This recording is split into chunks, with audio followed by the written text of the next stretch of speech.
Hi friends, welcome to my channel. ఈరోజు మీకు ఒక ఇంట్రెస్టింగ్ వీడియో చూపిస్తున్నాను. చూడండి.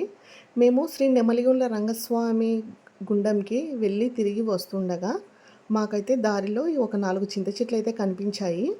సరే చూద్దాము, చిగురు ఉందేమో దొరుకుతుందేమో అనేసి చూస్తే చూడండి, మాకైతే చిగురు అయితే దొరికింది. ఈ చిగురు అంతటిని మేము ఒక కవర్లోకి కోసుకున్నాము. ఎంత లేత చిగురు, చాలా బాగుంటుంది. ఇది పప్పు కానీ పచ్చడి కానీ చేసుకుంటే చాలా అంటే చాలా టేస్టీగా ఉంటుంది ఈ చిగురుతో. మాకైతే ఈ కవర్లో సగం కవర్ నిండా అయితే చిగురు దొరికింది. అండ్ ఈ చిగురుతో పాటు మాకు ఒక చిన్న చిన్న చింతకాయలు అయితే దొరికాయి. ఈ చిన్న చింతకాయలు తిని చాలా ఇయర్స్ అవుతుంది నేనైతే. ఇవి కొంచెం పుల్ల పుల్లగా వగరు వగరుగా చాలా అంటే చాలా బాగుంటాయి తింటుంటే.